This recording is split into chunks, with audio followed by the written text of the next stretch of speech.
Happy Metal Monday, Brett. Yes, sir. Happy December, man. It's officially here, and last month of the year, you can either go out like a winner on top, or you can go out like a loser on the bottom. It's your choice. Let's go out as winners, man. Let's do everything we can. What's the plan? We got 2 full weeks and 2 half weeks to do it, you know? Yeah. So before we know, it's going to be 2025 and new year. Back to 0, 0, 0, 0, 0, zeros across the board. And I never used to really care about New Year's, you know, but I do think there is something cool. I hate when people wait for New Year's to try to better themselves, but it also does give you a little moment of reflection and can refine some of your processes. So I think used correctly, New Year's can be a good thing.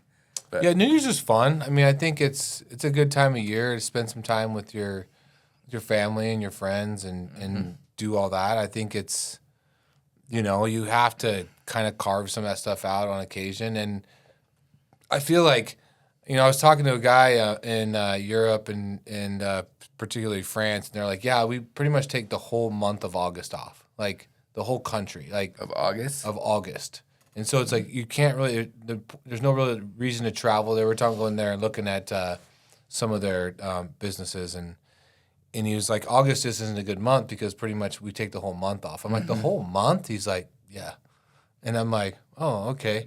So like the closest equivalent for us is like New Year's and Christmas kind of lumped in there, where you're not even getting weeks off, but it's like because it jams up, especially like this year where it's like on Wednesday, so it's like smack in the middle of the week. It's the worst. It's the worst when it comes to production, work, flow, whatever. But it's good to have them every few years to where you could maybe get a little more time with your family and friends and doing whatever. So it is what it is. You kind of have to take that, which means if that's the case, you better fucking get after it the next fucking few weeks, because knowing that that's coming, like you're about to be pinned against the wall. So if you got shit you need to get out the door, or you got stuff you need to get done before the end of the year, now's the time. You're really squeezing a month into like 2.5 weeks. Is really kind of what you're doing. Yeah.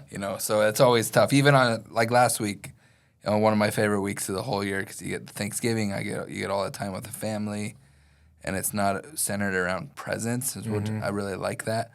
But that week's always, that Monday through Wednesday is so jam-packed. Yeah. Because I'm like, dude, I just got to get all my shit And this done. is what, a 5-week? This is technically a 5-week month, right? Because... Oh, yeah, I think you're right. So we actually you're going to get 3.5 weeks. Okay, so, 1, 2, 3. Yeah, so you've got enough time. If you've got enough gumption, you can get some shit done. So price of scrap is, I'll talk to Chad today. We'll do our Bulls versus Bears. We'll have that out in the next couple of days.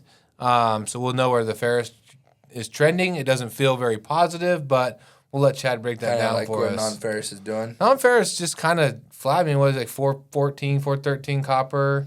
Yeah, it's like, pretty sideways today. Pretty sideways. I think it took a hit Friday probably, right? Yeah, I think something like that. Because it was like creeping back up to like the 420 area. I think Wednesday. I think it was Wednesday. And then Friday was kind of flat. And I think Friday it must have dipped because it didn't dip much today. But, yeah. But what aluminum holding strong? Yeah, about $1.16 or something like that on LME. Lead, nickel is just kind of hanging around. So no real like volatility, I would say, on the non-ferrous type metals. Those base metals more. But leveling out of the prices isn't necessarily a bad thing. Like get into a better price range.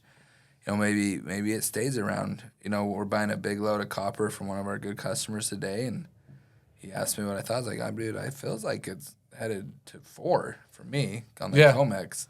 Well, you called it. I mean, I'm the one that bet 430, right? Yeah. So I got a month.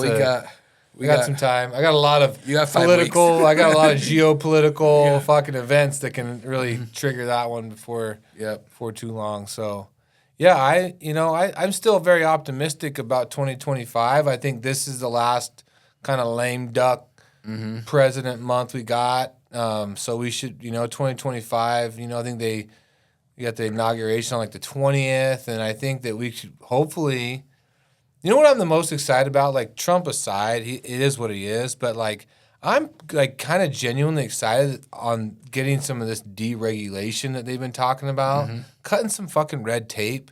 Just as a business owner, I really, you start to realize how hard it is to do anything, and it doesn't have to be that difficult. So I can only imagine these large companies and some of this large scale things that that are like Elon Musk. It takes longer to do the paperwork than it does to build and launch the rocket. Like shit like that I'm is excited crazy, to see right? what Elon pulls off with his Doge. So imagine project. like if you could deregulate. I posted a great podcast I listened to this weekend that Tom Neal sent me, and it's the Argentinian president. He's been there for about a year now, and basically like that country was in a real bad way. Yeah. And what this guy did is he came in and just started cutting government workers, government programs. He started basically just cutting all the fat, and all of a sudden that economy just flipped. Like this is probably one of our last chances as a country to see the whole business environment flip in a positive way and really, boom, cycle. If we get that deregulation, whether they can get it done or not, I have no idea. I'm hopeful, but if they do, scrap, commodities, copper, aluminum, all the shit that we operate in daily, steel, that shit's gonna go in a big way. Yeah. So why did I vote for Trump? I don't really care. I care about the country. I don't really care about the man. I care about the policy. I care about what's good for our business and our people. Yeah. Like that's what I see. And if that's truly what's going to happen, like I'm super optimistic about 2025. Yeah, there could be a lot of positive changes in 2025, which is going to be a wild year, I think. It's going to be a wild. 100%. And I think we got a chance, man. I do too. Well, thank you, everyone. Look for our newsletter later this week. And we'll get Bulls versus Bears out later this week as well. And everybody has a great, fantastic week and great December. Thank you.